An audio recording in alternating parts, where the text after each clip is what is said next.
မင်္ဂလာပါ Elevate Your Mind Burmese Audio Book Channel လေးနဲ့ပြန်လည်ကြိုဆိုလိုက်ပါတယ်ဒီနေ့မှာတော့ The Guys of Rangoon ဆိုတဲ့စာအုပ်လေးကိုကျွန်တော်အပိုင်း3အနေနဲ့ဖတ်ပြပေးမှာဖြစ်ပါတယ်အပိုင်း1နဲ့2နဲ့ကိုတော့မိတ်ဆွေတွေနဲ့ပြန်လည်ကြည့်ရှုနာဆင်လို့ရဆိုလို့ရှိရင်ကျွန်တော်ရဲ့ YouTube Channel လေးမှာပြန်သွားပြီးတော့ကြည့်လို့ရပါတယ်ကျွန်တော် playlist နဲ့လုပ်ပေးထားပါတယ်ခင်ဗျာကျွန်တော်ဒီနေ့မှာတော့အပိုင်း9အခန်း9ကနေကျွန်တော်စပြီးဖတ်ပြပေးပါမယ်1930ခုနှစ်မေလ9ရက်ည8:15မိနစ်အိမ်တွင်အရောက်ဝိုင်းမဖွဲရဆိုသည့်မသိမ်းများ၏စီကံကြောင့်ကီလီလန်းရှိတိတ်ဟုတ်ဟိုတယ်တွင်လမ်းမတော်ဖို့တုတ်စံပါငညွတ်ထွန်းတင်တို့သည်ရန်ကုန်အရှေ့ပိုင်းတာမွေတွင်နမေရကာစာလူမိုက်တူဖြစ်သောအောင်ဘနှင့်ရက်တော်ရင်အလုတ်ကိစ္စဆွေးနွေးနေကြသည်အောင်ဘကအရှေ့ပိုင်းတွင်ကလားလူမိုက်တို့လွှမ်းမိုးမှုကိုအဆုံးသတ်စေခြင်းဖြစ်ကြောင်းသူ့ထံတွင်တာမွေကြောင်မြောင်းတစ်ဝိုက်မှလက်ဆလက်နရှိသောဗမာလူမိုက်ပေါက်ဆများအသင်းရှိနေကြောင်းနှင့်လမ်းမတော်ဖို့တို့၏ဩဇာခံရန်အသင်းရှိကြောင်းလိုအပ်လျင်တာမွေတွင်ဗလီလာလာတက်နေသောမက်စတီခန့်ကိုပင်ဝင်ခုတ်၍ရကြောင်းဖို့တုတ်ထံလာပြောခြင်းဖြစ်သည်အချိန်နှင့်အခါကိုစောင့်ရတဲ့အောင်ပါမင်းနေရာမှာမက်စတီခန့်လူတွေရောမမ်မစင်လူတွေပါပတ်လေဝိုင်းထားတာတခုခုဆိုမင်းတို့အားလုံးပြေးပေါက်မရှိပဲဖြစ်မယ်ငါတို့နောက်ပိုင်းကစစ်ကူလာပေးမယ်ဆိုရင်တော့ပုံနာဖာထုံကငါ့ကိုအမြဲချောင်းနေတာဒီတော့အချိန်မပေးသင့်ဘူးကွာပြီးရင်မက်စတီခန့်လူကိုတက်ရင်ကိုယ့်လေပင်ကိုကျိုးဝန်းစစ်တာပဲဒီကောင်ကစီးပွားရေးအတိုင်ဝန်းရောနိုင်ငံရေးမှာပါဒုနဲ့တဲနဲ့တိဆောက်ထားပြီးသွားပြီ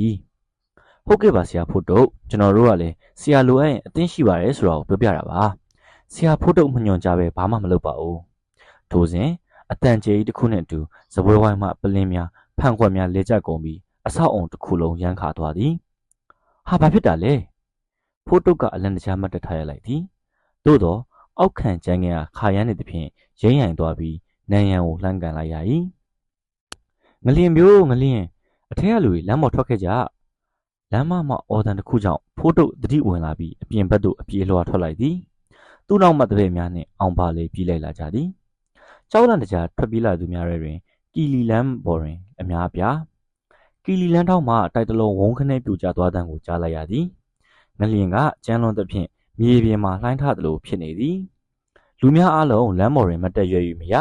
ထိုင်သူကထိုင်မှောက်သူကမှောက်နှင့်ခဏအကြာတွင်ငလျင်ရက်သွား၏စံဖမင်းမမသိမြအိမ်မှာကျန်ရတဲ့တွားကြရအောင်ဖိုးတုတ်ကကာနယ်လမ်းဘက်သို့ပြေးထွက်သွားသည်ထို့နောက်လမ်းမတော်ဘက်သို့ကွေ့ကအမောတကောပြေးသွား၏စံဖကဖိုးတုတ်နောက်မှပြေးလိုက်သည်ရောက်ပြီအိမ်ရှိတွင်မသိမြနှင့်အင်စီမာလေးနှစ်ယောက်မှငုတ်တုတ်ကလေး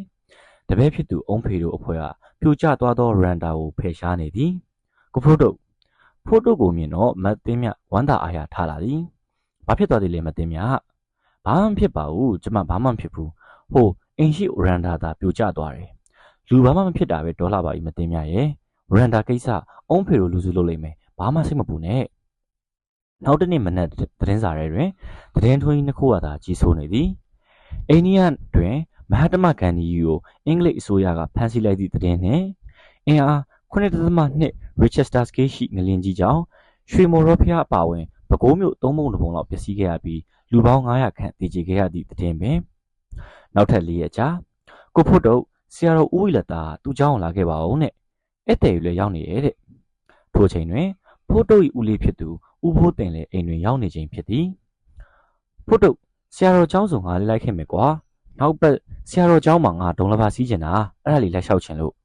ဟာအခုတော့မလိုက်ပါနဲ့ဦးဦးလေးရဲ့ကျွန်တော်တယောက်ထဲသွားမှဖြစ်မယ်ဖို့တုတ်ငါမသိအောင်အဲ့เจ้าမှာဘယ်သူနဲ့တွေ့မှမို့လို့လဲမင်းဘာကြီးလုပ်နေရလဲဘာမှမဟုတ်ပါဘူးဦးလေးကတခြားလုပ်ကိစ္စတွေပေါ့အေးပါဖို့တုတ်ရမင်းကအခုတော့အဆွဲရှိလာပြီကိုကွ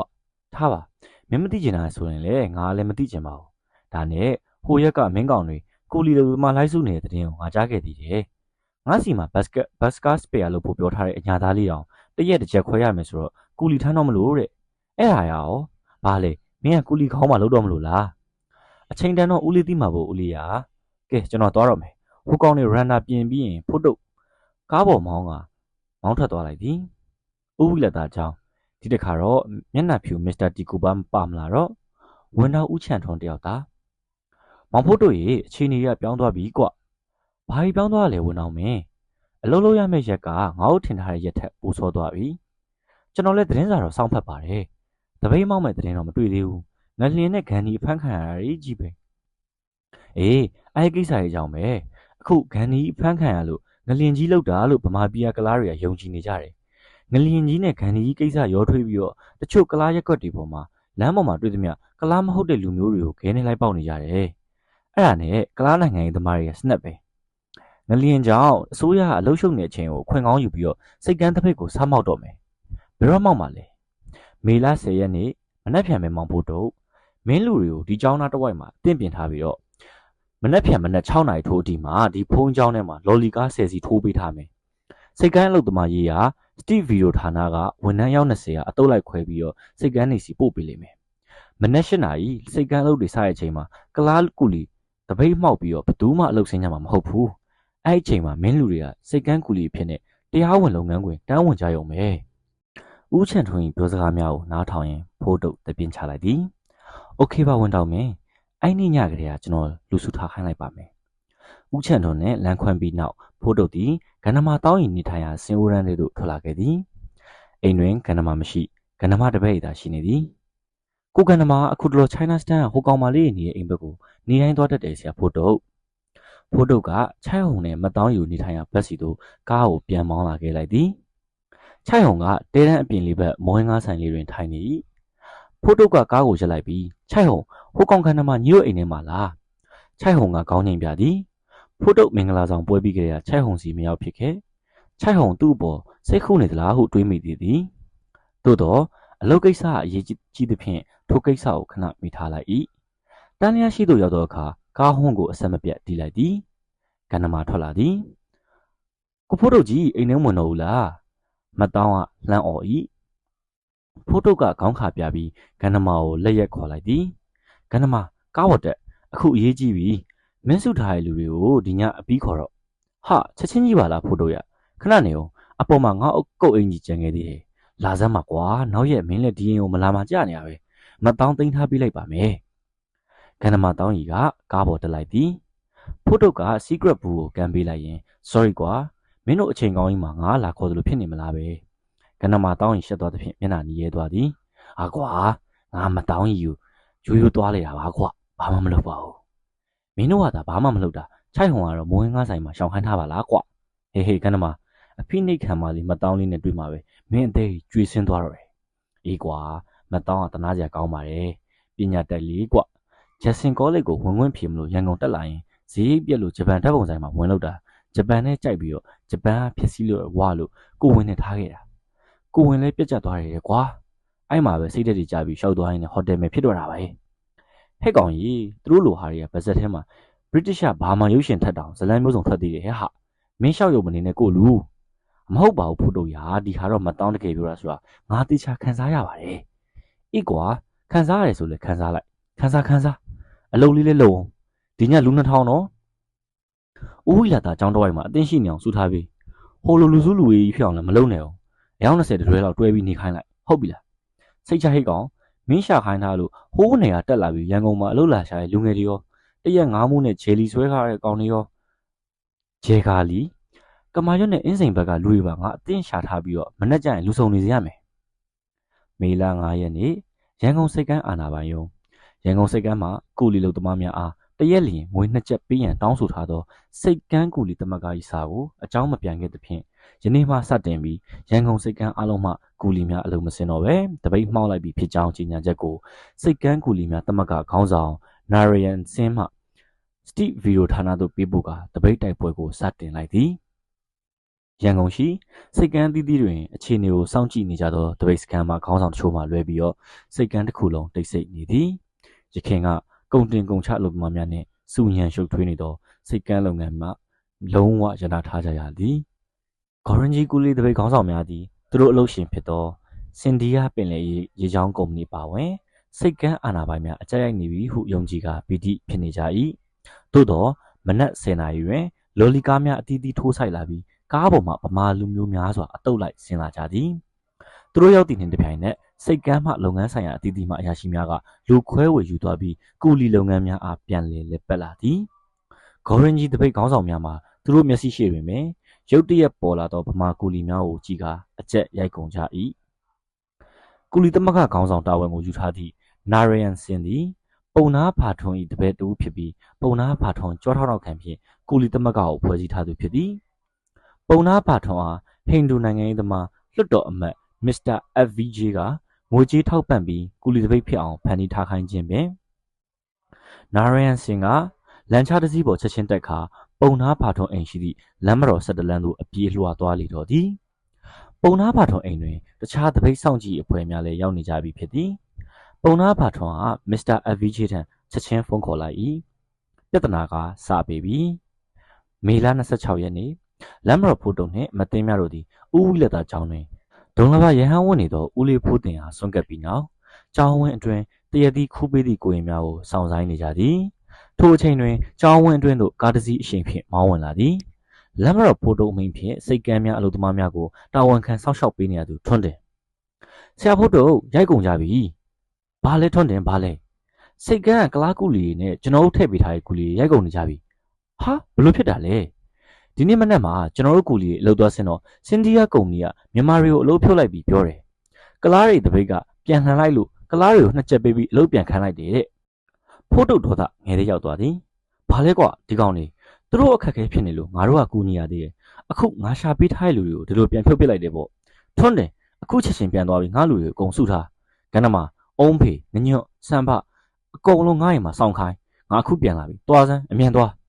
ထွန်းတင်ကကားကိုမောင်းထက်သွားသည်ဘာဖြစ်တာလဲကိုဖို့တော့ဘာတွေဖြစ်ကုန်တာလဲဘာမှမဟုတ်ပါဘူးမသိမြအလုပ်ကိစ္စပါပဲကဲကားပေါ်တက်ကိုအခုလိုက်မှရမယ်ဟဲ့ကောင်ဖို့တော့ခဏနေဦးထို့စဉ်ဖုန်းเจ้าပေါ်မှာရဟန်းဝတ်ဖြစ်ဦးဖို့တင်ကဆင်းလာသည်အလုပ်ကိစ္စရှိနေလို့ပါဖေ။နောက်ရက်ပြန်လာခဲ့ပါမယ်ငါနေဆိုနေအောင်ကွာခုနမင်းတပည့်လာပြောငါကုန်ချရတယ်မင်းဘာလုပ်နေရဲဆိုတာငါခံမှန်းမိတယ်မင်းကငါမကြခဏမှားရလေကွာမိုက်တယ်ဆိုတာညံနေရှင်ပြီးမိုက်ပါလို့အခုမင်းအရင်ဒေါသထွက်နေတယ်ဘဲမှမသွားနဲ့ကားပေါ်ဆင်းဖိုးတုတ်ကဥပိုးတင်ကိုဂျိုကြီးကြည့်နေသည်ဟဲ့ကောင်ဆင်းဆိုဆင်းစမ်းကွာကဲဦးစင်းပြောနေတာဆင်းလိုက်ပါကိုဖိုးတုတ်ရဲ့ဖုန်းချောင်းနဲ့တူဝီးချင်းမကောင်းပါဘူးဖိုးတုတ်ကကားပေါ်သို့ဆင်းလိုက်သည်လာတကာဖိုးတုတ်ဒီမှာခဏထိုင်အောင်ဦးစင်းဝင်းဖြင့်ဦးဖိုးတင်ကဖိုးတုတ်ကိုလက်ဆွဲကတစ်ပင်ချေရင်းတွင်ထိုင်ခိုင်းလိုက်သည်အခုချိန်ကကူလီချင်းချင်းရိုက်တဲ့ပွဲနဲ့ရက်သွားမှာမဟုတ်ဘူးဖိုးတုတ်ငါမနေ့ကတည်းကကျောင်းကကိုရိုတွေကိုတီးခေါက်ကြည့်ပြီးသွားပြီဒီကျောင်းမှာဘိုးတကောင်ရဲ့ဦးချန်ထုံရဲ့မင်းရဲ့တူတူတူတူနဲ့အစည်းအဝေးလာလုပ်နေကြတယ်တဲ့မင်းလူတွေလိုက်စုနေရဲဆိုကြတဲ့စိတ်ကမ်းမှာတခုခုဖြစ်နေရောမယ်ဆိုတာငါသိတယ်အခုချိန်မှာမင်းကအဲ့ရိုက်ပွဲကြီးတွေတွားဝင်ပါမယ်ဆိုရင်မင်းကိုခိုင်းတဲ့ကောင်တွေကမင်းကိုထိုးကျွေးသွားလိမ့်မယ်ကွာကျွန်တော်ရိုက်ပွဲတွေပါမလို့မဟုတ်ပါဘူးလေအဲဥစဉ်ကျွန်တော်လူတွေကိုစုခိုင်းတော့စုခိုင်းပြီးတော့အခုကျအလုပ်ဖြုတ်ပြတဲ့ကောင်တွေကိုတွားပြီးပညာပေးမလို့ပါသူတို့ကကျွန်တော်စကားကိုယုံပြီးကိုလီထမ်းဖို့လာကြတာအခုဟာ4-50ရက်နဲ့အလုပ်ဖြုတ်ပြလိုက်ပြီးတော့ဟိုကလားတွေကိုပြန်ခန့်နေဆိုတာကျွန်တော်စော်ကားတယ်ဗျကျွန်တော်ဒီကောင်တွေခွေးဖြောင်လုပ်လိုက်တာ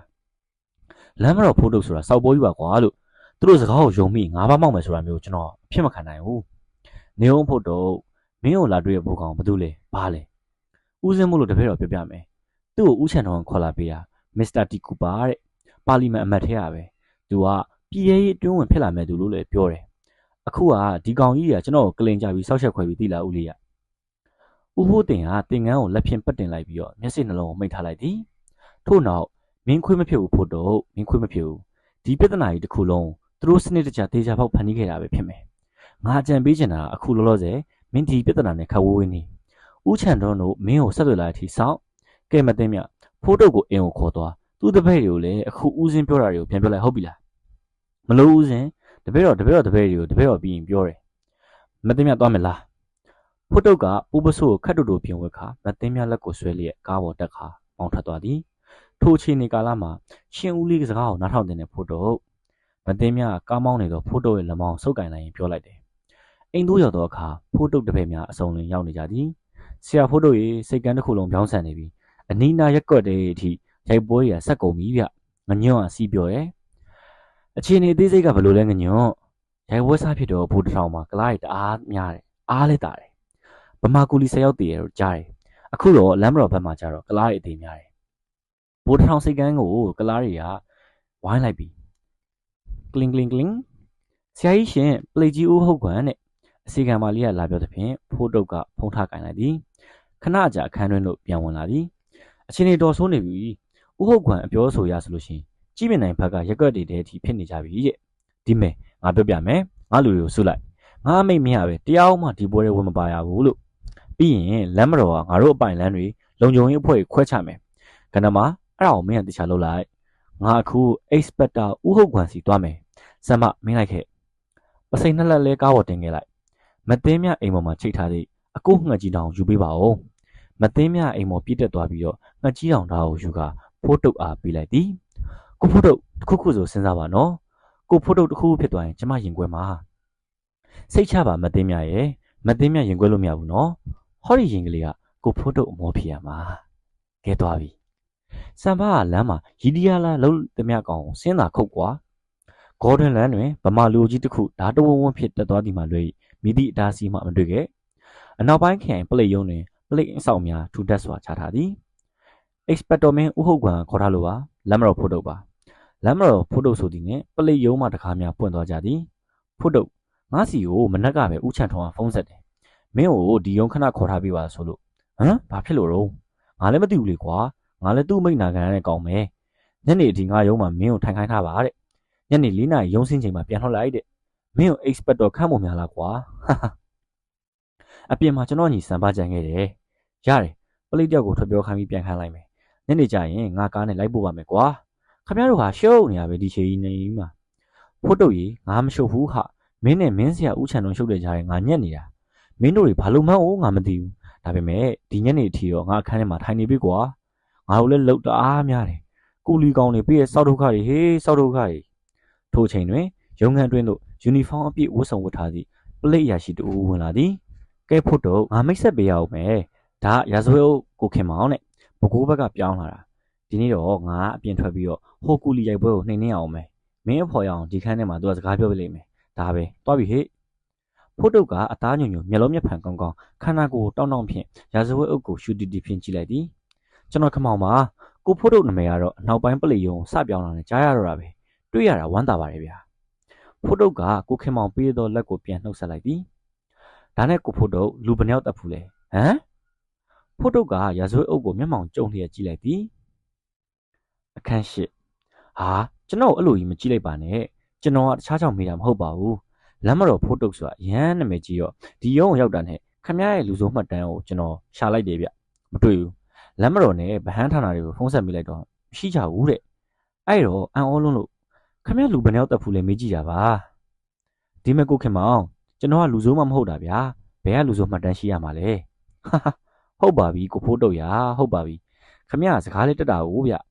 ျဘာဖြစ်ဖြစ်ကျွန်တော်ကနောက်ဆိုဒီနေမီမှာကိုဖိုးတုတ်တို့နဲ့ဆက်ဆံရတော့မှာအခုကလေးကတယောက်နဲ့တယောက်တီးထားကြတော့ကောင်းတာပေါ့ညနေ4နာရီတွင် expector ဥဟုတ်ခွန်ပြန်ရောက်လာသည်လမ်းမတော်ဖို့တုတ်အားသူ့ပိုင်မော်တော်ကားဖြင့်အိမ်သို့ပြန်လိုက်ပို့လိုက်သည်ဖို့တုတ်ရေဒီနေ့နေ့လယ်ပိုင်းကပဲဘိုးထောင်တပိတ်စခန်းကိုပြန်လာတဲ့တပိတ်ခေါင်းဆောင်နာရယန်စင်အသက်ခံလိုက်ရတယ်သတင်းကြီးနေတာတော့လမ်းမတော်ဖို့တုတ်နဲ့သူ့လူတက်တာတဲ့ဥဖို့တုတ်ကဥဟုတ်ခွန်စကားကြောင့်ကြောင်သွားသည်ဘာလဲဗျဥဟုတ်ခွန်ခမရမနှက်ကလေးကကျွန်တော်ခေါ်ထားရလေခမရတို့ယုံကပလိတ်တုတ်ရှိမှကျွန်တော်တနေကုန်ရှိနေရပဲဘာကိစ္စအိုက်ကလာကိုကျွန်တော်အသက်ရမှာလဲကျွန်တော်လူတွေကိုလည်းမှားထားပြီးသားပဲကျွန်တော်အမိတ်မရပဲဒီကိစ္စတွေဘယ်ကောင်ဝင်ပါရမှာလဲဟုတ်ပါတယ်ဒါကိုငါသိပါတယ်ကွအဲ့ဒါတွေကိုကြိုးတိလို့ဦးချန်ထောင်းကမင်းကိုငါစီခေါ်ထားခိုင်းတာနေမှာပေါ့စိတ်မပူပါနဲ့ကွမင်းတနေ့ကအနောက်ပိုင်းရဆိုရုံမှာရှိနေတာအလီပိုင်းခါမှာရှိနေရပဲဒါဆိုရင်ဘာကိစ္စနာရယန်ဆင်းတဲ့ကိစ္စမှာကျွန်တော်နာမည်ထွက်လာတာလေဟာငါလည်းပဲသိမလဲကွအကြောင်းရှိလို့အကျိုးရှိလာပဲမှတ်ပါဖို့တို့ရရန်ကုန်စိတ်ကမ်းမှာစတင်လိုက်တော့မိဘကလေးမှာရန်ကုန်တစ်မျိုးလုံးသို့ပြန့်နှံ့ကူးဆက်သွားခဲ့သည်ပထမကလားမြမှာအဓိကယုံကြီးမှာ၄ရက်တာကြာမြင့်ခဲ့လေသည်အဓိကယုံစတွင်ကမ်းနာတွင်ကူလီထမ်းကြသောဂိုရင်ကြီးကလားကြီးများထဲမှအခြေခံလူရန်စာကလားအချို့သာအသာစီးရခဲ့သည်သို့သောငွေကြေးချမ်းသာသူဇက်မြင့်သူအချို့နှင့်မွတ်စလင်များစုမှာအဓိကယုံတွင်မပါဝင်ခဲ့ကြအဓိကယုံဒုတိယမြောက်နေ့မှာစတင်ပြီးတော့စင်ကြေဖုံးမှမြန်မာလူမျိုးများစုသည်မြို့ရင်းမြန်မာများနှင့်ပူးပေါင်းလာသဖြင့်ကလားများဘက်မှစတင်အေးနှိမ့်လာသည်အမျှော်မြင်ကြီးသောမြန်မာဖုံးတော်ကြီးများဖြစ်ကြသည့်ကြည်မြင်နိုင်သားတို့ကျောင်းတိုက်ဆရာတော်ဘားကရတိုက်ဆရာတော်ဇောတနာရမဆရာတော်အလေတော်ဆရာတော်တို့ကကိုယ်တိုင်ကိုကြတော်၎င်းသတင်းစာများမှတော်၎င်းအဓိကယုံကြီးထပ်မဖြစ်စေရန်မေတ္တာရက်ခံခဲ့ကြသည်မြန်မာလူမျိုး20ခန့်တည်ဆုံးပြီးကလားလူမျိုး120ကျော်တည်ဆုံးခဲ့ရသည်အဓိကယုံဖြစ်ပြီး2လအကြာဩဂတ်လ10ရက်နေ့တွင်ဖ ဖို့တုတ်အားဦးဝိလက်သာကျောင်းမှအခေါ်လွတ်လာသည်ကျောင်းထိပ်တွင်ဒုံလဘာဝတ်ရမှလူမထွက်ရသေးသောဦးလေးဘိုးတင်နှင့်တွားဆုံလေသည်တကားဖို့တုတ်အထဲမှမင်းလူဦးချန်ထုံရောက်နေပြီသူနဲ့မတွေ့ခင်ငါပြောကြရှိသေးတယ်တပည့်တော်လည်းဦးစင်းကိုပြောကြရှိတယ်ဦးစင်းကလူမထွက်တော့ဘူးလားငါလူမထွက်ချင်တော့ဘူးကွာအခုငါ့ကိုငါအပြစ်ရှိသလိုခံစားရတယ်ဘာတွေဖြစ်နေရလဲဦးစင်းဘာတွေမှမဖြစ်ဘူးဖို့တုတ်ဒီလူသက်ပွဲကြီးကိုဦးချန်ထုံနဲ့မင်းစနက်မကင်းဘူးဆိုတာငါသိတယ်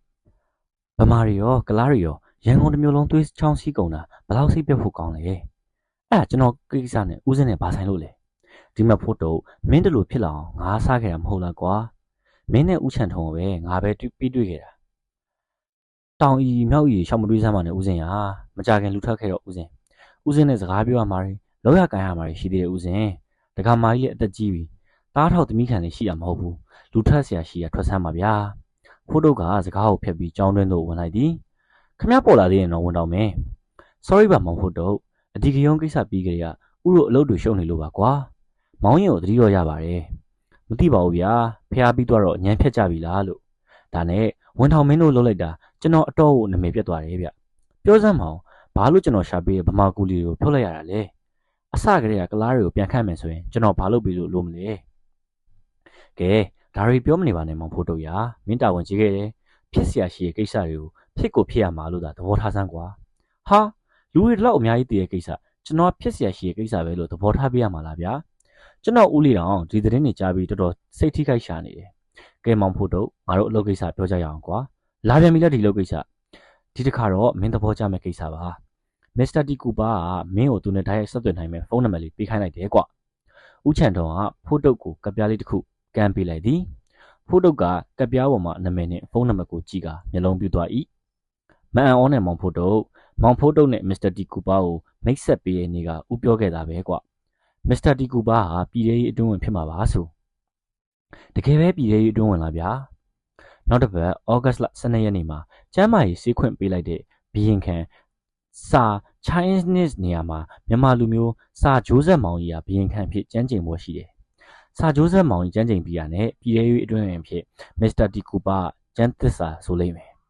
ဩဂတ်12ကျော်ပြီဆိုတာနဲ့မောင်ဖိုးတုတ်စိတ်ပိုင်မစ္စတာတီကူပါစီဖုန်းဆက်လို့ရတယ်ဟော်ရီဗြိတိရှ်ကိုလိုနီဘာမာနိုင်ငံတော်ကြီးထဲမှာပြည်ထောင်စုအတွင်းဝင်ကိုဓာတ်ရိုက်ဖုန်းဆက်ခွင့်ရှိတာဘရင်ခံရဲ့ပလိတ်မင်းကြီးရဲ့စုံတော်မင်းကြီးရဲ့ဦးရဲ့မောင်ဖိုးတုတ်ရဲ့ပဲရှိရဲ့မောင်ဖိုးတုတ်ဦးချန်ထုံးကမောင်ဖိုးတုတ်ထံသို့လက်ကမ်းလိုက်သည်လက်မတော်ဖိုးတုတ်ကဦးချန်ထုံးကိုပြန်လည်လက်ဆွဲနှုတ်ဆက်လိုက်လေတော့သည်နိုင်ငံရေးသမားများတို့သည်ယခုအခါမြန်မာများအနေဖြင့်အုပ်ချုပ်ရေး၏အနှစ်မရအသွင်ရသည်ဟုပြောဆိုလေကြလိရှိသည့်အတိုင်းမြန်မာလူမျိုးဘရင်ခံကိုအင်္ဂလိပ်အုပ်ချုပ်သောနေ့စနစ်အရခန့်အပ်လိုက်သည်ကိုမျက်ဝါးထင်ထင်တွေ့ကြရသောအသွင်ကိုမြင်ယုံရသောနှင့်တို့မြန်မာဟူ၍အောင်းမေကဝမ်းမြောက်ဝမ်းသာဖြစ်ကြရသည်မြင်ရသည့်အခါတကယ်စင်စစ်အနှစ်ဒီဟုသောလွတ်လပ်ရေးကိုရကြသည့်အခါအဘယ်မျှဝမ်းမြောက်ဝမ်းသာကြမည်နည်းဟုတွေးတော၍ပင်မဆုံးတော့သည်ကားဟုအောင်းမေရကြောင်း1930ဩဂတ်လ23ရက်နေ့ထုတ်တူရိယသတင်းစာခေါင်းကြီးပိုင်းတွင်စာဂျိုးဆက်မောင်၏ဘရင်ဗိသိက်ခံပွဲကိုတခမ်းတနာဖော်ပြထား၏တစ်ဆက်တည်းပြည်ထောင်စုအတွင်းဝင်မစ္စတာတီကူပါ၏ကျမ်းကျိန်သစ္စာပွဲလည်းပါရှိလေသည်လက်မတော်ဖိုးတုတ်သည်ထိုသတင်းစာကိုအကြိမ်ကြိမ်ဖတ်သည်ပြည်ထောင်စုအတွင်းဝင်မစ္စတာတီကူပါဟုသောအမည်ကိုအထက်ထပ်ပြန်ဖတ်သည်ထိုနေ့ညကရန်ကုန်မြို့လယ်ရှိ Princess တင်မော်ပေါ်တွင်လူမိုက်ကြီးလက်မတော်ဖိုးတုတ်မှဧည့်ခံတဲခင်းသောပါတီကိုကျင်းပလေသည်ဖိုးတုတ်၏သက်ဆိုင်ရာနယ်ပယ်အသီးသီးမှတပည့်လူမိုက်များပလိတ်အရာရှိများလက်မတော်ဒုစရိုက်လုပ်ငန်းမှစီးပွားရေးသမားများရုပ်ရှင်ဇက်သပင်နယ်ပယ်မှပုဂ္ဂိုလ်များစီကားစွာတက်ရောက်လေသည်ညတနာရီတွင်ပါတီပွဲပြီးဆုံးလေသည်ဖိုးတုတ်မသိမ်းများနှင့်တပည့်များလှေတစည်းဖြင့်ကမ်းပေါ်တက်လာကြသည်ထိုချိန်တွင်ပါတီပွဲမတက်သဖြင့်မိခင်ဖြစ်သူနှင့်အိမ်တွင်ကြွရင်ကြသည့်ညီဖြစ်သူဘာသိန်းကစပိန်ဖြင့်အပြေးလွှာရောက်လာလေသည်ကိုကြီးဖိုးတုတ်ဘာသိန်းကအသားရတဆက်ဆက်တုံနေသလိုမျက်ရည်ကျနေသည်ဟဲ့ကောင်ဘာသိန်းဘာဖြစ်တာလဲမင်းဘာဖြစ်လာတာလဲဦးလေးဖိုးတင်သေးပြီဗျဦးလေးဖိုးတင်သေးပြီဟဲဘလို့ဘာဖြစ်လို့ဖြစ်တာလဲဦးလေးကနောက်နေ့လူထွက်မှာမို့လို့ညဘက်ကြီးဆရာတော်ကြီးကိုဘီလက်ရည်ကတ်မယ်ဆိုပြီးကိုရန်ထွက်ဝယ်တာတဲ့အဲ့ဒါဘီလက်ရည်ဝယ်ပြီးကျောင်းပြန်မှာလူတယောက်ကလိုက်လာပြီးကျောင်းကအရောက်မှာဓာတ်နဲ့ကတ်ထိုးသွားတာတဲ့ဦးလေးအော်ခေါ်တန်းကြားလို့ကျောင်းကကိုရယ်ထွက်ကြည့်တော့သွေးအိမ်နေမှာတဲ့ဟာဘလို့ဖြစ်တာလဲကွာဟဲ့ကောင်နေအကုန်ကားပေါ်တက်စမ်းဦးဝိလာသာကျောင်းကိုမောင်းမယ်ကျောင်းရွှေတွင်ဖုန်းကြီးများကိုရင်များနှင့်အနီးနားမှလူများဝိုင်းအောင်နေကြသည်လက်မတော်ဖိုးတုတ်တို့မှကားရဲတွင်စိုက်လာသောအခါမှာရဲသွားကြသည်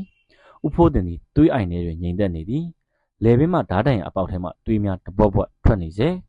မသိမြကဤခနဲ့ရှိုက်ငိုပြီးမျက်နှာလွှဲသွားလေသည်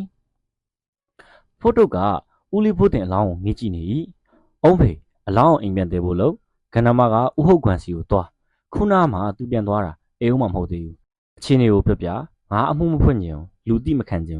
ဒီကိစ္စငါဟာငါရှင်းမယ်လို့ပြောလိုက်စိတ်ချဖို့တော့စိတ်ချပုံနာကြောက်ထွန်းနဲ့ထွန်းတင်မင်းတို့ကလူတွေကိုခုချက်ချင်းစုငါဦးလေးကိုတက်တဲ့ကောင်ကိုစုံစမ်းခိုင်းဘသူလက်ချက်လဲဆိုတာမနှက်ဖြန်သိချင်တယ်ဟုတ်ကဲ့ဆရာဖို့တော့ဘာသိန်းနဲ့မသိများဒီကားနဲ့အမေကိုအိမ်ကိုသွားအမေကိုဝင်ခေါ်ပြီးရင်အတော်သိန်းကိုဒီကိစ္စတော့ပြောရမယ်ဖြစ်နိုင်ရင်ငါပြောလိုက်တယ်သူ့ယောက်ျားအတူပါကိုမနှက်ဖြန်ပဲချက်ချင်းချစေခြင်းနဲ့လို့ငါဦးလေးလောင်းကိုငါမြင်ရတာကြာရင်တွေးသမျှလူကိုငါတတ်မိလိမ့်မယ်ငညွန်းနဲ့ဆံပါကငါနဲ့အတူကမာရုတ်တင်းချိုင်းကိုလိုက်ခဲ့မနှက်လုံးမဲ့ဦးလေးအတူပါအတွက်အခေါင်းသွားဝင်မယ်ပြီးရင်မင်းတို့ကဦးလေးအိမ်ကိုအခေါင်းပြန်တက်သွားကြဒီချိန်မင်းလိုက်မသွားနဲ့လေငညွန်းနဲ့ဆံပါပဲသွားပါစေဖို့တော့ဦးလေးနဲ့ငါနောက်ဆုံးစကားပြောခဲ့တာဒီကြောင်ပေါက်ရမှာပဲကွာခဏမှာ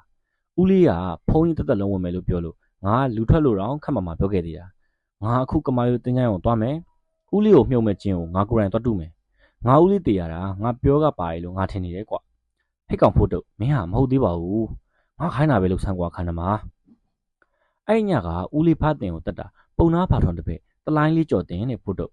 ့မင်းတဲ့ရသေးချလာခဏမှာတို့လူကြော်ထွန်းကိုယ်တိုင်ပုံနာလူတွေစီမှာအတိအကျနှိုက်လာခဲ့တာပဲအဒီကိယုံနေတော့ကပုံနာတပည့်နာရီယန်စင်းတည်ရဲ့ကိစ္စမှာဆရာဖို့တော့တက်တာမို့လို့ပုံနာကကလေးစားခြေကျင်တဲ့သဘောနေနဲ့ဥပတင်ကိုပြန်တက်ခိုင်းတာတဲ့တလိုင်းလေးဒင်းကပုံနာခိုင်းနိုင်လို့တယ်ပေါ့ဟိုတခါသူ့ဆိုင်ကိုဝင်ကြတဲ့ဒီကောင်ကိုစောင့်ပြီးတက်ပစ်ခဲ့ရမှာအခုငါတို့ဘာလို့ကြမလဲဖို့တော့နေုံခဏမှာငါစဉ်းစားနေတာဦးလေးသာရှိရင်ဒီကိစ္စငါဘလို့လုပ်မယ်ဘလို့အကြံပေးမလဲဆိုတော့ငါစဉ်းစားနေတာဖိုးတုတ်ကစီးတံကိုမီးညှိလိုက်သည်ထို့နောက်နယံပေါ်မှာဦးဖိုးတင်ဤဓာတ်ပုံကိုငေးလိုက်သည်နာရန်စင်ကိုငါတက်ခဲ့လို့ပုံနာကထင်နေပဲထားပါတော့သူ့လက်စားချေချင်ငါ့ကိုတက်ရမှာလေငါမဟုတ်ဖဲမင်းတို့လက်ထဲကတယောက်ကိုပေါ့ကွာအခုကဘာမဆိုင်ညာမဆိုင်ဖုံးရွက်နေတဲ့ငါဦးလေးကိုတက်တာဘာသဘောလဲငါထင်တာတော့တလိုင်းလေးကတိတ်ပြီးလက်စားရှိရကောင်တော့မဟုတ်ဘူးကွာငါတို့ကိုဝင်လို့ဖို့ဆိုတာလေဒီကောင်တော့မလွယ်ဘူးအဲ့ဒါကြောင့်လှုပ်လို့ရတဲ့လူကိုလှုပ်သွားလို့ပဲထင်တယ်နေုံခဏမှာဒီကိစ္စအားလုံးရဲ့အဖြေကတလိုင်းလေးစီမှာပဲရှိတယ်တလိုင်းလေးကိုငါအရှင်းလို့ခြင်းတယ်အဲ့ကိစ္စကိုမင်းတာဝန်ယူပေးစိတ်ချဖို့တော့မင်းငါ့ကိုစိတ်ချလိုက်အချိန်ကည7:00 နာရီခွဲရန်ကုန်မြို့တွင်မီဒီဟိုတယ်ဖြစ်စေည7:00 နာရီအတီတွင်ပိတ်သိမ်းကြရသည်29လမ်းထိပ်ရှိတည်ရှိသောအွန်လောက်ဟိုတယ်မှပိုင်ရှင်တရုတ်သည်လည်းနောက်ထပ်လာသောဧည့်သည်များကိုလက်မခံဘဲနှင်လွှတ်နေ၏ဆိုင်ငန်းထဲရှိတောက်လက်ဆဝိုင်းများကိုလည်းမကြခင်ဆိုင်ပိတ်တော်မူဖြစ်ကြောင်းဝိတာအချို့မှလိုက်လံသတိပေးနေသည်တချို့ကရမကအရှိန်ဖြင့်စကားမပြတ်ကြသည်တချို့ကဟိုတယ်မဲကလေးများနှင့်တန်ရောစင်မပြတ်သည်အပြင်ခေါ်သွားရန်ဈေးမတည့်နိုင်သည်ထို့ချိန်တွင်ဟိုတယ်သို့လူနှစ်ယောက်ဝင်လာသည်တယောက်ကအရက်ထောင်ထောင်မောင်မောင်တယောက်ကအသားဖြူဖြူဘိုကီအလေခွဲနဲ့နောက်နေ့မှလာခဲ့ပါတော့ဆရာကြီးတို့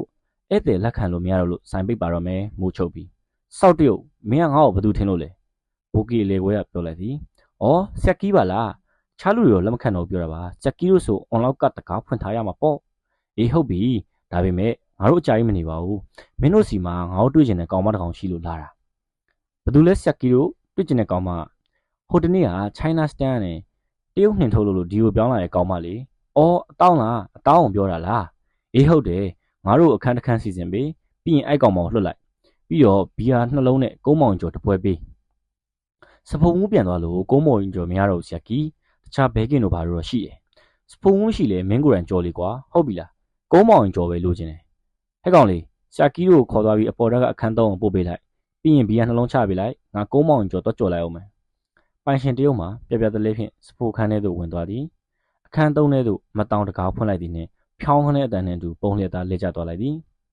ဖာလင်မထားစမ်းနေငါ့ကိုမှတ်မိမလားဟမ်ငါကြော်တင်းလေမတောင်းကနှကန်းဝါရင်စိုးနေသောသွေးမြောက်တုပ်ပြီးတလိုင်းလေးကြော်တင်ကိုပြူးကြောင်ကြောင်ဖြင့်ကြည့်နေသည်ငါတို့ကနင့်ကိုမရင်းကျင်းလို့နင်ကနင့်လင်ဖိုးတို့ကိုတောတိုင်းနေမှလားမတာမနောက်ဆုံးတော့နင့်ကိုငါ့ကိုနေမီတွေရောက်လာရတာပဲအေးဒီညနင့်ကိုအဝါလုပ်ပြီးမှရန်ကုန်မြေထဲပစ်ချပစ်မယ်အခုကြော်တင်းရဲ့အတောင်းနောင်နှမ်းရပဲအတောင်းကိုခွင့်လွတ်ပါတောင်းမှန်ပါတယ်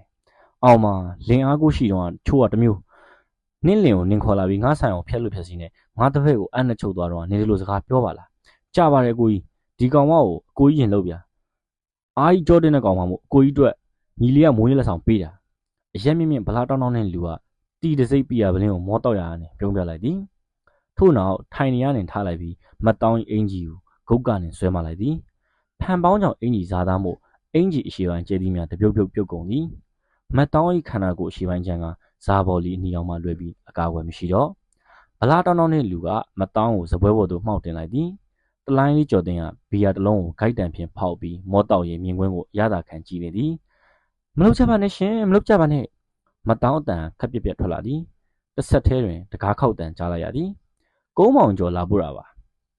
တလိုင်းလေးကြော်တင်ကဘီယာပလင်းကိုစောင့်ချလိုက်ပြီးရတဲ့ကိုကြီးလှုပ်ရှားရှိရလှုပ်ကြော်တင်ကတကားကိုထားဖွင့်လိုက်သည်တကားဝရင်ပကံကိုင်းလာလို့လူတယောက်ပေးထဲဝမလာနဲ့ကောင်နောက်ထပ်ဘီယာနှလုံးထပ်ယူလာခဲ့ကြားလားကြော်တင်ကပြောဆူဆူနဲ့ပကံအားလှမ်းယူရင်ကြည့်လိုက်ရပကံအတွင်းတွင်ကုန်းမောင်ကျော်များမရှိပဲဘရိတ်ဓားများသာချိုးထည့်ထားသည်ကိုတွေ့လိုက်ရသည်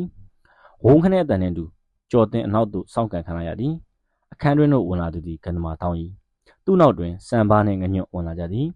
ကန္နမာတောင်း၏ကချင်းကျိုးကိုလက်တွင်ပတ်ခါတလိုင်းလေးကြော်တင်၏မျက်နှာကိုခွထိုးတော်သည်ငညွန့်ကပါလာသောဇာဝီထုတ်ဖြင့်မတောင်းအောင်မတရားပြုကျင့်နေသောလူထွား၏ကိုဝင်ရိုက်သည်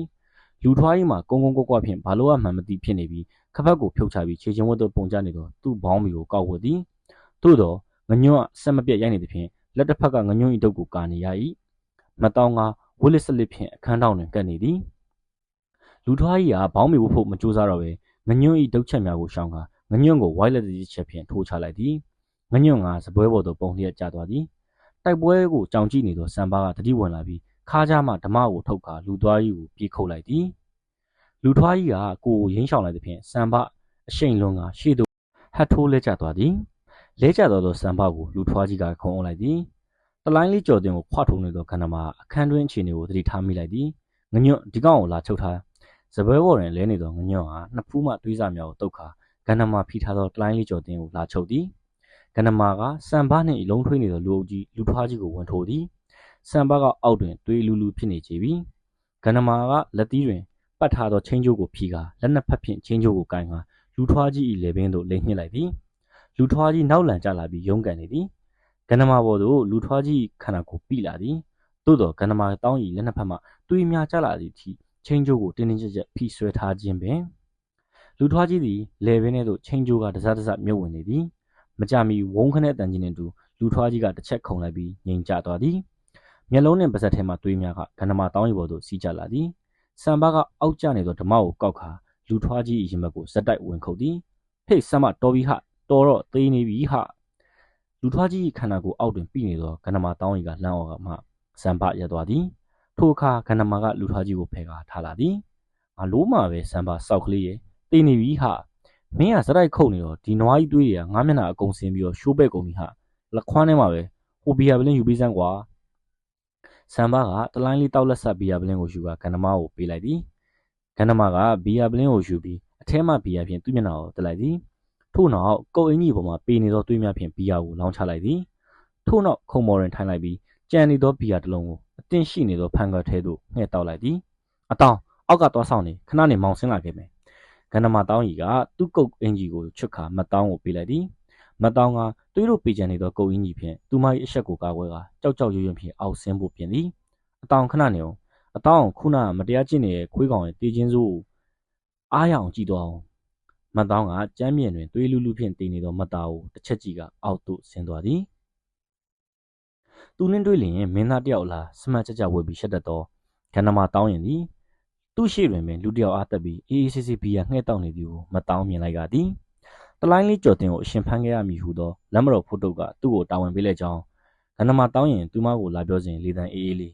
သို့တော့စမတ်ကြကြဝတ်ပြီးချစ်ကငန်ပုံစံလေးဖြစ်တော်လေသူနှင့်ဆိုရှက်ရွံ့တတ်သည့်လူမိုက်ကလေးအတွက်သူစိုးရင်ခဲ့သည်ပုံနာပါထုံး၏လူမိုက်များကြားတွင်သူချစ်သောလူမိုက်ကလေးကိုမာယူရဲ့တိုးမဝင်စေခြင်းကထို့ကြောင့်သူ့ကိုတဲချက်ထားပြီးတလိုင်းလေးကိုမျှရန်အကြံကိုလည်းသူပဲပေးခြင်းပင် China Star Hotel တွင်ဖောက်တယ်နှင့်ပြဿနာတက်ပြီးနှင်ထုတ်ခံရသည်ဆိုသောလုပ်ဇက်ကိုကန္နမာနှင့်ဟိုတယ်ပန်ရှင်လောက်ဝီယာပူးပေါင်းဖန်တီးကြသည်နောက်ရက်တွင်မတောင်းကပုံနာပါထုံးနေမြေထဲမှအွန်လောက်ဟိုတယ်ထိလှုပ်ဝင်ခဲ့၏မတောင်းတွက်ဆသည့်အတိုင်းပင်၃ရက်မြောက်နေ့တွင်သတင်းအနှံ့ကိုရလာသည့်တလိုင်းလေးကြော်တင်သည်ပုံရှိုးကိုဖြောင်းနေပြီးမှထွက်လာပြီးသူမထံရောက်လာတော့သည်ကျောင်းတော်ကရန်စာရှိခဲ့သည်ကိုအခုတော့ကနမောက်လက်ထဲသို့ကြော်တင်သက်ဆင်းရပြီကဲ ဖုံးယိုယူဓာတ်နဲ့ထိုးသက်ရည်တက်တီကလေးကိုထူလိုက်ပါအောင်ငညွန့်ရီငညွန့်ဟာတလိုင်းလေးကြော်တင်ကိုဆွဲထူကဂန္ဓမာထိုင်နေသောဇဝတ်ရှိသို့ဒူးထောက်ခိုင်းလိုက်သည်ဆမ်ဘရီကောင်းလေးခုနဒီခန်းထဲကိုလာတော့ငါကုန်းမောင်ကျော်လာပို့တာကွာကုန်းမောင်ကျော်ကြီးမှောက်ကုန်ပြီလားမသိဘူးကွာလက်ကျန်ကုန်းမောင်ကြီးကျော်လေးယူခဲ့ရပါဦးဆမ်ဘကအောက်ကျနေသောပကံထဲမှာကျမ်းပြင်မှဗရိတ်ဓားများကိုလိုက်ကောက်ထည့်ပြီးတော့ဂန္ဓမရှိကိုလာချပေးသည်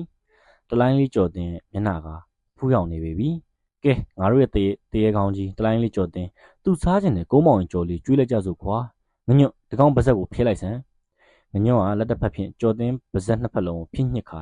တစ်ဖက်ကစပင်ကိုဆွဲလျက်မော့ခိုင်းလိုက်သည်ကဲအားရပါစားလိုက်စမ်းမအောင်လူမိုက်ကြီးရေဂန္ဓမာတောင်းကြီးကဗရိတ်ဓားအကျိုးများထဲ့ကပကံနဲ့ဖြင့်တလိုင်းလေးဟနေသောပါဇက်ထဲကိုတိကလောင်းထည့်လိုက်သည်ဗရိတ်ဓားတချို့ကထွက်ကြလာပြီးတချို့ကပါဇက်ထဲသို့ဝင်ကုန်သည်ငညွန့်လွတ်လိုက်တော့ငညွန့်လှုပ်ပလိုက်သည်နှင့်ဂန္ဓမာကတလိုင်းလေးကြော်တင်ပါကိုဘဲပြန်ညာပြန်ရိုက်ထည့်လိုက်သည်ပါဇက်တွင်းမှာဗရိတ်ဓားအစများသည်ပကြောင်နှစ်ဖက်သို့စိုက်ဝင်ကုန်ပြီးသွေးစာများအနှင့်အတူထွက်လာသည်တလိုင်းလေးမှာနာကျင်လွန်းလာသဖြင့်လဲကျလျက်ဂန္ဓမာတောင်းကြီးကိုလက်အုပ်ချီကတောင်းပန်ရှာနေသည်ကဲရပြီဒီကောင်ကိုဖိုးထုတ်စီခေါ်သွားမယ်စံပါမင်းယူလာတဲ့ဂုံလေးအထက်ဒီကောင်ကိုထည့်ကွာဂန္ဓမာတောင်းကြီးကသူ့ခြေရင်းတွင်လဲကျနေသောတလိုင်းလေးကိုခြေထောက်ဖြင့်တွန်းဖယ်ကထားလိုက်သည်ဂန္ဓမာတောင်းကြီးကအောက်ထပ်သို့ဆင်းလာသောအခါမတ်တောင်းကကောင်းတာတွင်တုံရီလျက်ပိုင်ရှင်တရုပ်မရှိတော့ပဲစပွဲရိုးလေးတယောက်သာပြူးကြောင်ကြောင်ဖြင့်ထိုင်နေသည်ကဲအတောင်းလားမောင်အိမ်ပြန်လိုက်ပို့ပေးမယ် sorry နော်အတောင်းရှိမှာမောင်လုပ်ပုံကိုင်ပုံနည်းနည်းလေးကိုကျန်းသွားတယ်ဂန္ဓမာတောင်းကြီးကမတ်တောင်းကြီးခန္ဓာကိုယ်ကိုတိုင်းဖက်ခါအပြင်သို့ခေါ်ထုတ်လိုက်သည်မတ်တောင်းစိတ်ထဲတွင်မူဖျားကြီးဒါနည်းနည်းလေးကျန်းလာရဲ့လားရှင်ရဲ့ဟူသာရေရွတ်မိနေတော့သည်ဂန္ဓမာတောင်းကြီးနှင့်မတ်တောင်းကကားရှိကန်တွင်ထိုင်လီငညွန့်နှင့်စံပါကတီးတရွှဲ့ရွှဲ့ဖြင့်တလိုင်းလေးကြော်တင်ကိုထည့်လာသောဂုံလေးကိုဂျားတွင်ညှစ်လျက်ကားပေါ်တွင်တက်ထိုင်လိုက်သည်မတ်တောင်း၏မိတ်ကပ်နံများမှာသွေးညီနှံကိုဖုံးလွှမ်းခြင်းကမတက်တာဂန္ဓမာတောင်းကြီးကကားကိုလမ်းမတော်ဘက်သို့ပေါင်းထွက်လိုက်သည်ဂန္ဓမာကြီးကျုပ်တို့တော့ရှေ့ဆက်ပြီးပွဲကြီးပွဲကောင်းတွေဆောအောင်မယ်ထင်တယ်ဗျဂန္ဓမာတောင်းကြီးက secret မိခိုးများကိုမှုတ်ထုတ်လိုက်သည်ဘာလို့လဲကွာငညွန့်ဟာဘာလို့ရမှာတော့ခုနကျုပ်တို့တက်ခဲ့တာပုံနာပါထုံးရဲ့မွေးစားသားအာလာဝကစိန်ကြီးလေဟေးအခန်းကိုနက်နက်9 နာရီဒလပကံမှာဈေးရောင်းဈေးဝယ်တမန်ချုပ်ရန်ကုန်ဘက်သို့ကူးလာနေကြသည်မြစ်လေရှိတမန်တစင်းမှမူထူးထူးဆဆဆက်ရထား၏တမန်ပေါ်မှလူတစုသည်မော်တော်ကားအင်ဂျင်တုံးအဟောင်းကြီးနှင့်တွဲချီထားသောဂုံနီအိတ်ကိုမနိုင်မနှင်းမှကရေထဲပစ်ချလိုက်ကြသည်ထို့နောက်ဆန်နှိုးကရန်ကုန်စိတ်ကမ်းဘက်သို့ပြန်လည်ထွက်ခွာလာကြသည်ဟေ့ထွန်းတင်မင်းတို့ကလည်းအလောင်းလေးတစ်ခါဖျောက်တာကြားလိုက်တာကွာကန်းသားကနေပြန်တက်လာတာထွန်းတင်ကိုကားဖြင့်စောင့်နေသည်ငညွန့်အစိတ်မရှိစွာဖြင့်လှမ်းပြောလိုက်သည်ငညွန့်ရာလူတယောက်လုံးကိုရေထဲပစ်ချရတာကွာပြီးတော့ငါးကောင်တွေကလည်းပေါက်ဆတွေဆိုတော့အထားသိမ့်မနှက်ကြဘူးတမန်သမားကလည်းညစ်လေရောက်မှအိတ်ထဲမှာလူပါမှန်းတည်ပြီးတော့ဦးလေလုံနေလို့တစ်ချက်နှစ်ချက်ကျွေးပြီးတော့ချင်းချောက်လိုက်ရသေးတယ်မင်းကဒီပေါ်မှာ secret လေးဖွာပြီးညင်ရင်လေးစောင့်နေရတာမလားမင်းမေလေး secret လေးညင်လေးဖွာရမလားညကဂန္ဓမာကြီးပါလို့ငါတို့မသေးတာအာလာဝကစိန်ကြီးဆိုတဲ့ကောင်ကြီးကမလွယ်ဘူးဟေ့ဒီကောင်လက်တီတစ်ချက်မိတာငါလွင့်ထွက်သွားတယ်တော်သေးရဲ့ဟာဂန္ဓမာကြီးပါပြီလို့ပြီးရနဲ့ဟိုကောင်အောင်ဆရာဖိုးထုတ်စီကိုပို့သူမေးစရာရှိတာမေးနေတော့ငါပဲတစ်ချိန်လုံးထိုင်ဆောင်ရတာတက်တော့လဲငါပဲအခုလောင်းလာဖြောက်တော့လဲငါပဲမင်းတို့ကိုလိုက်ပို့ပေးတာလဲငါပဲတကြီးမှမရသေးဘူးဟာအခုပဲသွားမှလဲဂန္ဓမာကြီးကိုမတောင်းအိမ်မှာသွားခေါ်ပြီးဆရာဖိုးထုတ်စီသွားရမယ်ထွန်းတင်ရေပုံနာကြီးကတော့အခုဆိုငါတို့ကိုလူတက်ဖို့စောင့်နေတော့ပြီကန္ဓမာတောင်းကြီးငညွန့်နှင့်ထွန်းတင်တို့သည်လမ်းမတော်ဖိုးတို့အိမ်သို့ရောက်ရှိလာသောအခါလူအစုံလင်ရောက်ရှိနေကြပြီဖြစ်သည်တာမွေအောင်မနှင့်ကြည်မနိုင်ကြကြားတို့ပင်ရောက်နေကြ၏လာကန္ဓမာမင်းတို့အားလုံးကိုစောင့်နေတာရောက်နေသူအားလုံးမျက်နှာကိုကြည့်ကတစုံတစ်ခုပြဿနာဖြစ်နေမိမှန်းကန္ဓမာတောင်းကြီးကသတိပြုလိုက်မိသည်ဖိုးတို့ဘာဖြစ်လို့လဲကန္ဓမာကြီးပုံနာကြီးကတော့တိမ်ကြီးစေးထိန်မှာသူ့တပည့်တွေကိုစုနေပြီနေ့လေကြရင်အာလာဝကအလောင်းကိုထမ်းပြီးငားနယ်မြေတွေဝင်ပြီးလက်စားချေမလို့တဲ့ဟာဟုတ်တယ်ကိုကန္ဓမာဒီတခါတော့အကြီးကျယ်ဒေါသထွက်နေကြတယ်လမ်းမတော်ဖိုးတို့အုပ်စုကိုဒီညနေမဆောင်ခင်တယောက်မကြံတတ်မယ်လို့ကျင်းဝါနေကြတယ်ကန္ဓမာတောင်းကြီးကသပင်ကိုတက်တင်ပြီးခုံနေဝင်ထိုင်လိုက်သည်ဖိုးတို့ငါဒီတခါတော့မင်းတို့တခုတောင်းဆိုခြင်းနဲ့ညအာလာဝကောက်တက်ခဲ့တာငါဒီပွဲကအသေးကြီးခုတ်ကြထစ်ကြရမယ်ပွဲလူတွေအများကြီးတည်ကြလိမ့်မယ်ဒီလိုမဖြစ်အောင်ပုံနာပါထုံးကိုတော့တက်ဖို့ငါ့ကိုခွင့်ပြုကွာဖိုးတို့ကကန္ဓမာတောင်းကြီးကိုကြည့်ပြီးပြောလိုက်သည်ဟုတ်ပြီကန္ဓမာမင်းနဲ့ငါနဲ့အခုနှစ်ယောက်ချင်းစကားပြောမယ်ခဏလိုက်ခဲ့ကောင်မင်းတို့တွေငါပြန်လာထိဆောင်ကြလမ်းမတော်ဖိုးတို့ကကန္ဓမာတောင်းကြီးကိုပခုံးဖက်လျက်အခန်းပြင်သို့ခေါ်ထွက်သွားသည်ကန္ဓမာမင်းသိရဲ့အတိုင်းပဲအခုပွဲမှာပုံနာကြီးကငါနဲ့သူ့သေးကိုသေးမင်းရောငါရောတည်ချင်းတည်သွားနိုင်တယ်ငါတို့လူလည်းတည်ချင်းတည်လိမ့်မယ်လမ်းမတော်ဟာစစ်တလင်းဖြစ်သွားလိမ့်မယ် အားကြောင့်ငါပြောတော့ဖို့တော့အခုချိန်ဒီကောင်လေးနေမီလေးဝင်ပြီးတော့ပုံနာပါထုံငါတက်လိုက်ရင်ပြီးပြီလေကွာဟုတ်ပြီကနမအဲ့ဒါဆိုရင်မင်းကမင်းမယ်မင်းညာကဘာလို့အလာဝကစိန်ကြီးတက်လိုက်တာလဲစိန်ကြီးမှန်းသိလို့တက်လိုက်တာလားမသိပဲတက်လိုက်တာလားတိမတိဒီကောင်ကတက်မှာပဲဖို့တော့တက်ချင်လို့တက်ပစ်တာတက်ချင်လို့တက်ပစ်တာဟုတ်လားငါခိုင်းလိုက်တာတလိုင်းလေးကိုအရှင်ဖမ်းဖို့ပဲလေကွာအဲ့ဒါကိုမင်းကလူတယောက်အပေါ်တက်လာတယ်အဲ့အပေါ်တက်လာတဲ့ကောင်တကယ်မိခဲ့ကောင်ပုံနာရဲ့မိုးစားသားဖြစ်နေတယ်အဲ့ဒါမင်းငါအမိန့်ကိုမခံစားချင်းရဲ့အကျိုးပဲကွာဘာလဲမင်းကဒဇင်ထောင်ညာလားကန္နမဖို့တော့ကကန္နမရဲ့မျက်လုံးစိုက်ကြည့်လိုက်ရင်မေးလိုက်ပြီကန္နမတောင်းရင်ကကုတ်အင်းကြီးကိုဆွတ်ချွတ်ကာထို့နောက်ဒီမဲ့ဖို့တော့မင်းနဲ့ငါစပယ်ဘွားကလေးအတူတူနေလာတာမင်းကိုငါညီကိုလိုအကိုလိုသဘောထားတယ်မင်းစီးပွားရေးကငါစီးပွားရေးပဲမင်းမိသားစုကငါမိသားစုပဲညကငါတက်ခဲ့တဲ့ကောင်တွေကအာလာဝကမကလို့ဘာကောင်ပဲဖြစ်ဖြစ်ငါတက်မှာပဲဒီကောင်ကမတောင်းအောင်မရင်းကျင်နေတာကွမင်းတီလားအေးငါမတောင်းကိုလာမထီးရဲ့ကောင်ဆိုဘယ်ကောင်ပဲဖြစ်ငါတက်မှာပဲမင်းအမေကိုနာကန်တာတွေဘာတွေငါစောက်ကြည့်မဆိုင်ဘူးငါမှအဲ့ဒါပဲပြောချင်ရှိတယ်ကြံတဲ့မင်းလူတွေမထီးရအောင်အခုငါပုံသားကိုတော့တက်ပြီးမယ်ဟုတ်ပြီလားဖို့တော့စိတ်ချငါ့ကိုစိတ်ချကွာလမ်းမတော်ဖို့တော့ကခန္ဓမာကြီးပခုံးကိုပုတ်ခါဟဟပပြုံးလိုက်သည်အေးအဲ့ဒါငါတငယ်ချင်းခန္ဓမာပဲကွမင်းဒီလိုရှက်တံမှန်ဒီလိုဟိုကောင်နေရှိမှမမေးရမင်းမတောင်းချစ်လို့လေကွာဟုတ်တယ်မလားဒီကောင်ကိုတက်တင်လာပဲဆယ်ခါပြန်တက်တင်လာပဲတငယ်ချင်းလာအစည်းအဝေးပြန်စားကြမယ်ဖိုးတိုရဲ့အတန်မမောကိုကြားထားရသဖြင့်အခန်းထဲတွင်ကြံခဲ့သူများစိုးရင်သောမျက်လုံးများဖြင့်စောင့်ကြည့်နေကြသည်လမ်းမတော်ဖိုးတိုကမျက်နှာထားတီဖြင့်အခန်းထဲသို့ဝင်လာသည်သူ့နောက်မှဂန္ဓမာတောင်းရီဝင်လာသည်ကဲဂန္ဓမာနဲ့ငါပြောခဲ့ပွား၏ဒီကောင်ကိစ္စကိုဒီကောင်ရှင်းလိုက်မယ်ဟုတ်ပြီလားစံပါကမတ်တက်ထားလိုက်သည်ကိုကြီးဖိုးတိုကိုဂန္ဓမာနဲ့ကျွန်တော်လိုက်သွားခြင်းနဲ့ခွင့်ပြုပါငညွတ်နဲ့အုံးဖေကလည်းထားလာသည်ကျွန်တော်တို့လည်းလိုက်သွားပြရစီကိုဖိုးတိုထွန်းတင်ပုံနာကြော်ထွန်းနဲ့ကြံသူများပါမတ်တက်ရလိုက်သည်တခြားနယ်ပိုင်လူပိုင်များဖြစ်တော့ကြီးမြနိုင်ကြကြားနှင့်အောင်ဘပါထိုလူအုပ်စုတွေဝင်လာသည်လမ်းမတော်ဖိုးတုတ်ကကလထိုင်ကိုဆွဲယူပြီးထိုင်လိုက်သည်ထို့နောက်စီးတံကိုယူပြီးမင်းကြီးကဖွာထုတ်လိုက်၏ဒီလိုဆိုတော့မင်းတို့အားလုံးကပုံနာပါထုံဖွဲ့နဲ့တွားပြီးတက်ကြပြီးလမ်းမတော်ဖိုးတုတ်ကြီးကအိမ်မှာထိုင်ပြီးမိန်းမနဲ့ဖက်အိတ်နေရမှာပေါ့ဟုတ်လားအဲ့လိုလားကွာဟက်ကောင်နေမိသူစီမအတန်မထွက်လားခန္ဓာမတောင်းကြီးကတစုံတစ်ခုပြောရင်ကြံပြီးမှညင်လိုက်သည်ကဲငါအခုအမိန်ပေးမယ်ငါအမိတ်မနာကန်တဲ့ကောင်မှန်သမျှငါရန်သူလို့တတ်မှတ်မယ်ကျင်းနဲ့လားဟုတ်ကျင်းနေပါတယ်ဆရာဖို့တို့ကနမငညွတ်စံပါမင်းတို့၃ယောက်ကငါခိုင်းတဲ့အတိုင်းမနက်က online ဟိုတယ်မှာတလိုင်းလေးကိုဖမ်းပြီးအစ်စ်နေနဲ့အာလာဝကောက်ကိုလည်းတက်ပြီးကနမကလည်းအဲ့ရနေပြန်တော့မတောင်းရင်ကိုလိုက်သွားရဲဆိုတော့ပြင်မနေမှာပဲငညွတ်နဲ့စံပါကလည်းတညာလုံးအိပ်အောင်မထင်ဘူးမင်းတို့၃ယောက်ကသွားပြန်အိမ်ကြတော့ဗျာကျန်တဲ့ကောင်တွေက China Star Hotel ကိုသွားငါမန်နေဂျာကိုပြောထားပြီးအဲ့မှာတယောက်ကိုဝီစကီ၄ဘက်စီတောင်းရင်းနဲ့နေမီထဲမှာအခြေအနေကိုနားဆင်ထားပုံနာပေါထုံလူတွေစထွက်လာပြီဆိုတာနဲ့ငါ့ကိုလာအကြောင်းကြားဟုတ်ပြီလားအခုပြဿနာကပုံနာပါထုံနဲ့လမ်းမတော်ဖိုးတုတ်ပြဿနာမို့လို့လမ်းမတော်ဖိုးတုတ်ပဲရှင်းမယ်အားလုံးတန်အံတော်ဖြစ်သွားကြသည်စောရကတက်ရင်စူးစမ်းကြသည်သို့တော့ဖိုးတုတ်ရဲ့မျက်နှာကိုကြည့်ကဘာမှမပြောရကြခဏမှမင်းငါ့ကိုဘာမှပြန်ကြည့်မနေနဲ့ငါအတွက်မင်းအသက်ကိုစွန့်ရတာငါသိတယ်ဒီလိုမျိုးငါရဲဘော်ရဲဘက်တွေကတယောက်ကိုမှငါဆုံးရှုံးမခံနိုင်သေးဘူးမင်းတို့ဒီလောက်နဲ့တေဖို့မလိုသေးပါဘူးကွာကဲအားလုံးသွားကြတော့ငါအမိတ်မနာကန်တဲ့ကောင်ငါရန်သူနော်ငါပြောပြီးပြီဖိုးတုတ်ရဲ့တပည့်များကမကြည်မနှက်ဖြင့်ထွက်သွားသည်စံပါတယောက်သာပေကက်ကက်နှင့်ကြံရခဲ့သည်ဟဲ့ကောင်မင်းရောဘာဖြစ်ချင်လို့လဲဟိုမသိမြအစည်းအဝေးပြီးရင်အကိုကိုပေါ်တက်လာခဲ့ပါဦးနဲ့ဩအေးဖိုးတုတ်ကအပေါ်တက်သို့တက်သွားသည်အပေါ်တက်တွင်မသိမြကပရိစိတ်ရမှာထားလာသည်ကိုဖိုးတုတ်ရှင်လူတက်အောင်လို့လားကိုဖိုးတုတ်တင်ရင်မသိမြရင်ကွဲမယ်မသိမြရင်မကွဲအောင်နည်းနည်းပပတော့တက်ရမယ်ထင်တယ်မသိမြမျက်နှာလေးညှိုးသွားသည်လက်ကားစားတာပါမျှရဲ့အကိုဒီနေ့အင်ကတဖွာမှမခွာဘူးစိတ်ချ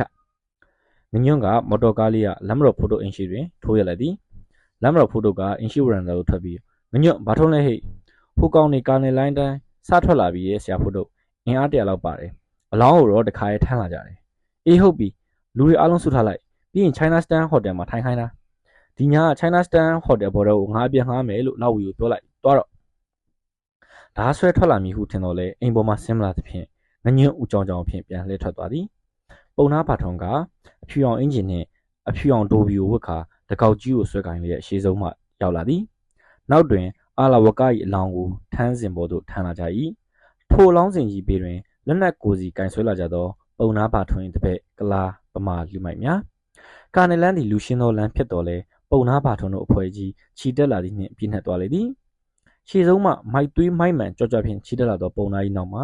တပည့်လူမိုက်အပေါင်းတို့ကလည်း သွေးစာသောမျက်နှာများဖြင့်ညာတံပေးကလိုက်လာကြသည်လမ်းမတော်သူလမ်းမတော်သားအားလုံးသည်လူမိုက်ခိုင်းကြီးနှစ်ခု၏သွေးချောင်းစည်းပွဲလူသက်ပွဲကြီးကိုအိမ်တွင်ပုံးကရင်တမမစောင့်ကြည့်နေကြသည်အချို့အခြေအနေကိုမသိသေးသောသူများကလည်းဓားဆွဲတုပ်ဆွဲဖြင့်အလောင်းကြီးထမ်းလာသောလူအုပ်ကြီးကိုကြည့်ကတအံ့တော်ဖြစ်နေကြသည်ကီလီလန်းထိပ်အရောက်ရှေ့ဆုံးမှငကြီးတောင်ဓားဆွဲကရှောက်လာသောပုံနာပါထုံကြီးတန့်ခနဲဖြစ်သွားသည်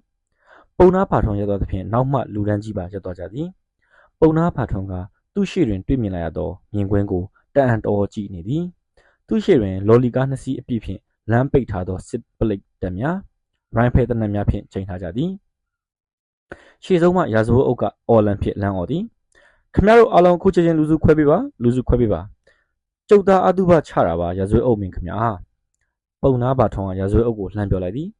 လူစုလူဝေးကိုခုချက်ချင်းဖြိုခွဲပေးပါကလပမအဒီကယုံဖြစ်ပြီးကာလတွင်နောက်ထပ်လူစုလူဝေးများအဒီကယုံဖြစ်စေမိမြည်သည့်ကိစ္စမဆိုပြစ်ခွင်းဖြိုခွင်းမှုအမိန့်ရထားပြီးပါအခုနေရာကနေ80တိုးမဆိုရင်ပြရပါလိမ့်မယ်ပုံနာပါထုံတွန်းသွားသည်ခမရတို့အခုချက်ချင်းလူစုခွဲပါမဟုတ်ရင်ပြရပါလိမ့်မယ်ဒီလိုကာလမှာခမရတို့အတုပကိုလူစုလူဝေးနဲ့မချပါနဲ့လက်နက်တွေကင်ဆောင်ခြင်းကိုလည်းတားမြစ်ပါတယ်ပုံနာပါထုံနောက်လှည့်ကြည့်လိုက်သည်တော်တော်များများကနောက်ပြန်လှည့်ကုန်ကြပြီတချို့ကလည်းလမ်းဘေးကခါတဖြည်းဖြည်းနောက်ဆုတ်သွားကြသည်ပုံနာပါထုံခေါင်းငိုင်းဆိုင်ကြသွားသည်အလောင်းထမ်းသားသောလူရှိအောင်နှင့်အတူလူ20လောက်သာကျန်တော့သည်ပုံနာပါထုံမှာအန်ကိုကျိတ်လက်မျက်ရည်များပင်ကျလာသည်ဟဲ့ကောင်နေပြန်လှည့်မယ်လမ်းမတော်ဖို့တုတ်အိမ်တို့ဖုန်းဝင်လာသည်မသိမ်းများကဖုန်းကင်လိုက်သည်ကိုဖို့တုတ်ရှင်မနက်ကဖုန်းဆက်ခိုင်းတဲ့ဖုန်းကြီးပဲဘိုးကြီးပဲရှင်ကူညီတောင်းထားတဲ့အတိုင်းလုပ်ပေးပြီလို့ရှင်ကိုပြောတယ်အကိုကကျေးဇူးတင်ပါတယ်လို့သူ့ကိုပြောပြပါမသိမ်းမြကကိုဖိုးတုတ်ပြောသည့်အတိုင်းပဲအင်္ဂလိပ်လိုပြောခိုင်းလိုက်သည်ကိုဖိုးတုတ်ကလည်းရန်ကုန်ဥပဒေစိုးမိုးရေးအတွက်ကူညီပေးလို့သူ့အနေနဲ့ကျေးဇူးတင်ပါတယ်တဲ့ဖိုးတုတ်ကစကားပြောကွက်ကိုမသိမ်းမြထံမှယူကမတောက်တစ်ခေါက်အင်္ဂလိပ်စကားဖြင့် thank you ဟုပြောကဖုန်းချလိုက်သည်ထို့နောက်မသိမ်းမြ၏ပခုံးဖက်ကပါတစ်ဖက်ကိုနမ်းလိုက်ပြီးအကိုဂရိတီရဲ့နော်မသိမ်းမြဒီအိမ်ကနေတနေ့လုံးဘယ်ခြေတလန်းမှမရွှေဘူးညကြရင်တော့ဟိုကောင်လေးနဲ့အောင်ပွဲခံပြစေဒါပေမဲ့အကိုဆော့ပြန်လာမှာပါမသိမ်းမြကကိုဖိုးတုတ်အားမျက်စောင်းထိုးလိုက်သည်ဒါနဲ့မနက်ကရှင်ကျမကိုအင်္ဂလိပ်လိုဖုန်းပြောခိုင်းတဲ့အဲ့ဘူကြီးကဘယ်သူလဲကိုဖိုးတုတ်အကိုပြောရင်မြအံ့ဩပါလားအောင်မယ်ဘယ်သူများမို့လို့လဲဆရာကြီးရဲ့အခုစာဂျီမောင်ကြီးအစိုးရရဲ့ပြည်ထဲတွင်အတွင်းဝင်လေမစ္စတာဒီကူပါတဲ့ဟက်တော့ဟုတ်လို့လားရှင်China Star Hotel အပေါ်ရက်တစ်ခုလုံးရင်မောသံများဖြင့်အောင်ပွဲခံများဖြင့်ဇူညံနေသည်ဆမ်ဘကကောင်မလေးနှစ်ယောက်နဲ့ကိုယ်နေအောင်ခါသည်အုံးဖေငညွန်းတို့ကဝီစကီတစ်လုံးကိုဘသူအရင်ကုန်ကြီးလောင်းကြီးထက်တောက်နေကြသည်ဟိုတယ်ရန်ဒါတွင်မူဖိုးတုတ်နှင့်ကနမာတောင်းရီတို့ကဝီစကီတယောက်တစ်ခွက်စီနဲ့ထိုင်လျက်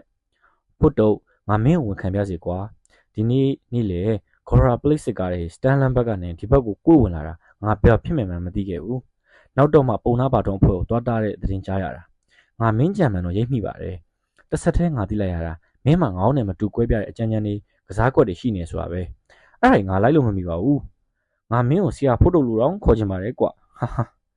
ကနမကြီးကမင်းငါ့ကိုဆရာဖိုးတုတ်ခေါ်ရနေမင်းစောက်ခွက်ကိုငါထွေးနေပဲဟေ့တကယ်ချင်းကဒီမဲ့မင်းသိအောင်ငါပြအောင်မယ်အခုငါတို့ပျော်နေပါနေတောက်နေစားနေတဲ့အချိန်မှာနေ့လေကပုံနာပါထုံးတဲ့အတူချီတက်ခဲ့တဲ့ကောင်နဲ့အကုန်လုံးရန်ကုန်ပလိတ်ဖွဲ့ကလက်နက်ပုံမှန်နဲ့တအိမ်တက်တအိမ်ဆင်ပြီးလိုက်ဖမ်းနေပြီကွာအဲ့ဒါပိုပြောကောင်းမယ်ထင်တယ်ကွာဟာဖိုးတုတ်ဟုတ်လားကြီးလားကွာ